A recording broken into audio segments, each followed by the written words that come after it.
श्री गुरु सत्ताय नमः। आप सभी को मेरा प्रणाम। सन 1924 का पहला या दूसरा महीना था। श्री राम अपने पिता के साथ ननिहाल गए। वहाँ भागवत सप्ताह का आयोजन था। पारायण करने वाले विद्वान दूसरे ही थे। पंडित रूप किशोर जी जामाता की हैसियत से निमंत्रित किए गए थे। ताई जी वहाँ पहले से ही पहुँच चुकी थी। पिता पुत्र कथा आरंभ के एक दिन पहले आवलखेड़ा से रवाना हुए और यथा समय पहुँचे। रास्ते में पुत्र ने पिता से कुछ जिज्ञासाएं की, या यूँ कहें कि छपको प्रसंग के समय मन में उठे कुछ सवाल रखे। एक सवाल यह था कि आप भागवत का उपदेश करते हैं, उस अधिकार से भी छपको की सेवा को उचित ठहरा सकते थे, लेकिन कल्याण पंडित जी को गायत्री उपासना का हवाला क्यों दिया? पिताश्री ने समझाया, इसलिए कि भागवत शास्त्र गायत्री मंत्र की ही व्याख्या है। भागवत ही नहीं, सभी शास्त्र गायत्री मंत्र का विस्तार हैं। गायत्री मंत्र बीज रूप है। श्री राम ने सुनकर कहा, लेकिन हमने भी आपकी कथा सुनी है और उसमें गायत्री मंत्र की ऐसी महिमा कहीं नहीं लिखी है। पिता ने उत्तर दिया, उस महिमा का अनुसंधान तुम्हें करना है। तुम अभी शास्त्रीय पक्ष ही समझो। शास्त्रीय पक्ष यह है कि भागवत का आरंभ गायत्री मंत्र से होता है। भागवत पुराण का पहला श्लोक ही गायत्री मंत्र की व्याख्या है। श्लोक का अर्थ है, जिससे इस जगत की सृष्टि, स्थिति और प्रलय होते हैं, जो सर्वज्ञ है, सर्वशक्तिमान है और प्रकाश स्वरूप है, जिन्होंने संकल्प मात्र से ब्रह्मा जी को वेद का उपदेश किया है, जिनके संबंध में बड़े बड़े विद्वान भी मोहित हो जाते हैं, मरु मरीचिका के समान मिथ्या जगत भी जिनके आधार से सत्य प्रतीत होता है, उन स्वयं प्रकाश ज्योति से सर्वदा और सर्वथा मायावान और मायातीत रहने वाले सत्य रूप परमात्मा का हम ध्यान करते हैं।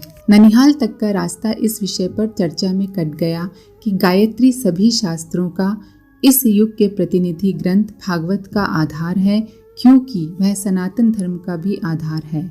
साधक किसी को भी अपना इष्ट बनाए, उसे गायत्री जप से ही आरंभ करना पड़ता है। कुछ देर रुककर पंडित रूप किशोर जी ने कहा, यूं समझो कि गायत्री मंत्र चाबी है और सभी साधनाएं कोष भंडार। इस चाबी के बिना भक्ति, ज्ञान और योग का भंडार सुलभ नहीं होता। सप्ताह पारायण की अवधि में पिताश्री गायत्री महिमा के साथ भागवत शास्त्र और धर्म की बातें बताते रहे। उन बातों में श्री राम का मन अच्छी तरह लग रहा था। कथा पूरी होने के दिन पिता पुत्र दोनों वापस चलने की तैयारी करने लगे। ताई जी ने भी चलने का मन बनाया। बाद में किसी को छोड़ने के लिए आना पड़े, इससे अच्छा है कि साथ ही निकल आया जाए। साथ चलना तय हो गया, सो ताई जी ने कहा, यहाँ तक आए हैं, मथुरा जी पास में ही है, आपको असुविधा नहीं हो तो द्वारकाधीश के दर्शन करते चलें। नए कार्यक्रम में लगने वाले समय का हिसाब लगाते हुए पंडित जी सोचने लगे। ताई जी ने अपनी बात को थोड़ा और वजन दिया। श्री राम भी साथ में ही है, उसने भी द्वारकाधीश के दर्शन नहीं किए हैं, यमुना जी के दर्शन भी हो जाएंगे। ताई जी का आग्रह सुनकर पंडित जी हंसे।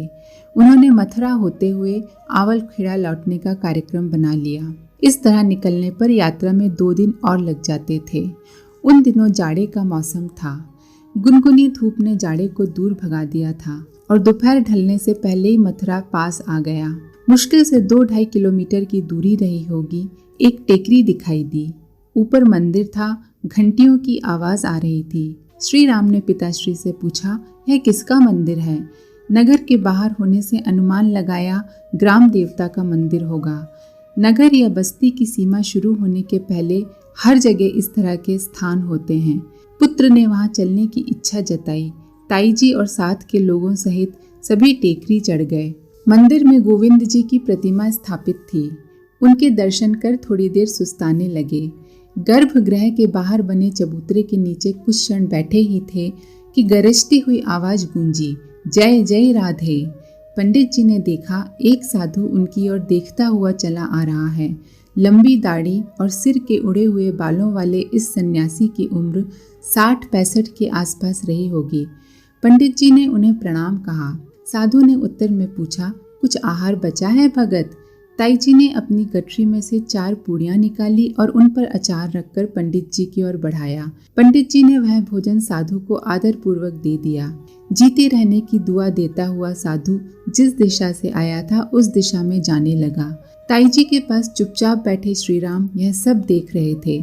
साधु को जाते हुए देखते ही उन्होंने पुकारा, बाबा जी, आपने भगवान को देखा है? साधु बच्चे की आवाज से ठिठका और कुछ संभलते ही बोला, नहीं, लेकिन देखना चाहता हूँ। उन्हें पाने के लिए ही उनकी भूमि में भटक रहा हूँ। इतना कहकर साधु निहारने लगा। श्री राम ने कहा, बाबा जी, भटकना छोड़िए, भगवान की भूमि का सेवन कीजिए, वे यहीं मिलेंगे। बात बहुत सीधी सरल थी, लेकिन साधु के मन को पता नहीं कहाँ छू गई। सेवन का न जाने क्या अर्थ समझा कि गोविंद जी के मंदिर के बाहर मिट्टी में लौट गया। रज का स्पर्श पाकर जैसे उसका रोम रोम पुलकित हो उठा। वह अनुग्रहित सा कहे जा रहा था, तुमने राह दिखाई बच्चा, मेरा भटकाव पूरा हो गया। प्रभु तो मिले ही हुए थे, मैंने ही अपनी आंखें बंद की हुई थीं। ये कहते हुए साधु ने श्री राम को प्रणाम करना चाहा। वो पास आए इससे पहले ही ब्राह्मण कुमार दूर दौड़ गए थे। ताई जी और पिताश्री साधु और पुत्र के संवाद को सुनकर चुपचाप बैठे रहे।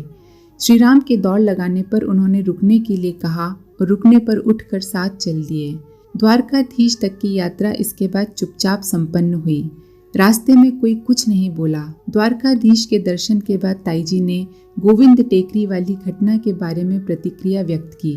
ठाकुर जी ही मेरे लाल के मुंह से बोले थे, उनके धाम में किसी के भटकने की क्या जरूरत, वो तो यहाँ पहुँचते ही मुक्त हो जाता है। मथुरा पहुंचकर ताई जी ने द्वारकाधीश के दर्शन किए। श्री राम ने मंदिर और मथुरा के बारे में पिताश्री से अनेक प्रश्न किए। इन प्रश्नों में कौतूहल और जिज्ञासा दोनों भाव समाहित थे। द्वारकाधीश मंदिर मुश्किल से 200 साल पुराना है। इस मंदिर में भगवान श्री कृष्ण की राजसी प्रतिमा विराजमान है। कृष्ण वर्ण की इस प्रतिमा का पूजन वल्लभ मार्गीय विधान से होता है। द्वारकाधीश के दर्शन करने के बाद पूरा परिवार कटरा केशव देव गया। भगवान कृष्ण का जन्म वहीं हुआ समझा जाता है। इन दिनों वहाँ एक भव्य मंदिर स्थापित है। जिन दिनों श्री राम अपने स्वजनों के साथ गए थे तब एक साधारण सा मंदिर था। कटरा केशव देव से निकलकर परिवार विश्राम घाट पहुंचा। श्रद्धालुओं का विश्वास है कि केशव देव मंदिर में जहाँ पहले कंस किला था वहाँ से भगवान सीधे यमुना किनारे गए थे। उन्होंने और बलदाऊ ने कुछ समय यमुना तट पर बिताया था। भक्तों की भाषा में कंस और उसके रक्षकों से हुए संघर्ष के कारण भगवान को जो थकान हुई थी उसे यमुना तट पर दूर किया था। जिस जगह भगवान ने विश्राम किया उसे विश्राम घाट कहते हैं। बालक श्री राम ने कहा, पिताजी, क्या हम लोग भी केशव मंदिर के दर्शन से हुई थकान उतारने यहाँ आए हैं? यह जगह हमारे लिए भी विश्राम घाट है। पुत्र की नटखट बात सुनकर पिता हंसे बिना न रहे। मथुरा वृंदावन की हवाओं में कृष्ण भक्ति का रस आज भी घुला हुआ है। संवेदनशील चित्त वहां पहुंचते ही भक्ति की तरंगों को पकड़ने लगता है। लेकिन यात्रियों को तीर्थ पुरोहितों अथवा पंडों के कारण बड़ी कठिनाई का सामना करना पड़ता है। पिताश्री वहां के पंडों से अच्छी तरह परिचित थे, इसलिए परेशानी नहीं हुई। फिर भी दूसरे यात्रियों को सताए जाते हुए तो उन लोगों ने देखा ही। पंडों से घिर जाने पर एक यात्री कह रहा था, आप लोग आने वालों की दान दक्षिणा के भरोसे रहते हैं, उन्हें इसके लिए मजबूर करते हैं। कोई और काम धंधा क्यों नहीं अपनाते? एक पंडे ने कहा, क्या काम धंधा करें लाला? यात्री ने कहा, कुछ भी, कोई भी काम कर सकते हैं। पंडे ने उसके सुझाव का उपहास उड़ाते हुए कहा, एक मेहनत तो हम कर ही सकते हैं कि तू अगर मर जावे तो तुझे जमुना जी में फेंक दें, फिर तेरे पास से जो मिलेगा वो हमारी मेहनत की कमाई होगी। ये उत्तर सुनकर आसपास खड़े पंडों समेत दूसरे लोग भी हंस दिए। श्री राम ने पिताश्री की ओर आश्चर्य से देखा। उन्होंने पुत्र की बाह पकड़ी और चलने का इशारा किया। श्री राम ने कहा कि वे लोग यात्री को परेशान कर रहे हैं, कोई कुछ करता क्यों नहीं? पिताश्री ने कहा, पंडे संख्या में ज़्यादा हैं, कोई कुछ कहेगा तो वे सब एक हो जाएंगे, उन लोगों से लड़ना मुश्किल है। श्री राम ने बाल सुलभ सहजता और निराशा से कहा, ये भगवान कृष्ण की नगरी है या कंस की? ताई जी ने कहा, है तो भगवान की नगरी, लेकिन कंस का असर यहाँ हमेशा रहा है। श्री राम ने प्रश्न का दूसरा हिस्सा दोबारा कहा, क्या ये इसी तरह चलता रहेगा? कोई सुधार नहीं होगा? पिता ने आश्वस्त किया, ऐसा नहीं है। स्थितियां सदा एक जैसी नहीं रहती, बदलती भी हैं। वे विश्राम घाट के सती बुर्ज की ओर मुड़ रहे थे। एक गली की ओर इशारा किया और कहा, अब से 50-60 साल पहले इस गली में एक सन्यासी रहते थे। पिताश्री अपने पुत्र को आर्य समाज के प्रवर्तक स्वामी दयानंद सरस्वती जी के गुरु स्वामी विरजानंद जी की कथा सुनाने लगे। स्वामी विरजानंद जी को दिखता नहीं था, लेकिन वे वेद शास्त्रों के प्रकांड विद्वान थे। वे भी मथुरा की इन स्थितियों से दुखी थे। धर्म क्षेत्र में और भी कई बुराइयां हैं, उन सभी बुराइयों से लड़ना चाहते थे, लेकिन उन्हें दिखाई नहीं देता था, इसलिए ज्यादा कुछ नहीं कर सकते थे। एक दिन उनके पास गुजरात का एक ब्रह्मचारी आया। उस ब्रह्मचारी ने कहा, मैं वेद शास्त्रों का अध्ययन करना चाहता हूँ। सन्यासी ने पूछा, दक्षिणा क्या दोगे? ब्रह्मचारी ने कहा, आप जो भी आदेश करेंगे। तब स्वामी विरजानंद जी ने उनसे कहा, पाखंड का नाश करना, यही मेरी दक्षिणा होगी। धर्म के नाम पर चल रहे अधर्म का विरोध, कुरीतियों का उन्मूलन। शिष्य ने यह दक्षिणा देना स्वीकार किया और गुरु के पास रहकर समस्त विद्या पढ़ी। विद्या ग्रहण करने के बाद शिष्य ने पूरे देश का भ्रमण किया, धर्म का आवरण ओढ़े अधर्म के प्रति लोगों को जागृत किया और धर्म के असली स्वरूप से परिचित कराया। श्री राम ने उत्सुकता जताई कि अकेले व्यक्ति ने कैसे यह सब कर लिया। पिताश्री ने कहा, साहस और संकल्प हो तो असंभव दिखने वाला काम सहज ही संपन्न हो जाता है। गुरु से शिक्षा ग्रहण कर स्वामी दयानंद जी भ्रमण करते हुए हरिद्वार के कुंभ में गए। प्रवास में वे जगह जगह लोगों से वैदिक धर्म की चर्चा करते, उसके मर्म को समझकर प्रथा परंपराओं के पालन की बात करते। कुंभ में जाने का उद्देश्य यह था कि वहाँ हजारों की संख्या में लोग इकट्ठे होते हैं। गांव-गांव घूमने पर सिर्फ 100-50 लोगों से ही संपर्क हो पाता। कुंभ में सैकड़ों व्यक्तियों से एक साथ भेंट हो जाती। हरिद्वार पहुंचकर स्वामी दयानंद जी ने एक छोटा सा शिविर लगाया और बाहर एक झंडे पर पाखंड खंडिनी पताका लिख कर गाड़ दिया। उस पताका ने भी लोगों का ध्यान आकर्षित किया। स्वामी जी शिविर के बाहर खड़े होकर मूर्ति पूजा, श्राद्ध, अवतार, पुराण, कर्मकांड आदि के नाम पर चलने वाले ढकोसलों की पोल पट्टी खोलने लगे। जाति पाति, छुआछूत, बाल विवाह, सती प्रथा और वैवाहिक कुरीतियों, अंधविश्वासों के बारे में भी वे बोलने लगे। उनकी बातों में नयापन था और वे तर्क संगत थी। लोगों के गले उतरने लगी। उनका विरोध भी हुआ और समर्थन भी मिला। स्वामी जी ने आर्य समाज नामक संगठन की नींव रखी। उन्होंने आजीवन यात्राएं की। राजाओं और सामंतों से लेकर पंडितों, विद्वानों तक हर वर्ग के लोगों से मिले। उन्होंने दूसरे धर्म के अंधविश्वासों और कुरीतियों पर भी चोट की। उनकी बातों और कामों से जिन लोगों के स्वार्थ पर चोट पहुंचती, वही उनका विरोधी हो जाता। लेकिन उनका साथ देने वालों की भी कमी नहीं थी। उनका काम सब जगह फैल गया। आर्य समाज उन्हीं के सिद्धांतों का प्रचार करती है। आज भी उनके अनुयायी सामाजिक कुरीतियों और अंधविश्वासों से लड़ रहे हैं। पिताश्री ने श्री राम को विस्तार से बताते हुए ये जानकारी भी दी कि स्वामी दयानंद जी के खिलाफ हमेशा षड्यंत्र रचे जाते थे। उनकी मृत्यु भी एक षड्यंत्र में ही हुई। जोधपुर में कुछ लोगों ने मिलकर उनके रसोइये को अपनी तरफ मिलाया और उसके हाथों स्वामी जी को विष दिला दिया।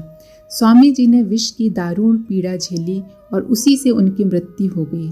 मरते मरते भी उन्होंने रसोइये को अपने पास से भगा दिया। उन्हें डर था कि लोगों को पता चलेगा तो रसोइये को जिंदा नहीं छोड़ेंगे। स्वामी जी ने उसे क्षमा कर दिया और उसके भाग जाने की व्यवस्था की। श्री राम यह वृतांत बड़े ध्यान से सुन रहे थे। उन्होंने कोई प्रतिक्रिया व्यक्त नहीं की। पिताश्री से मथुरा के अन्य स्थानों का विवरण और कथाएं सुनते हुए वापस लौट आए।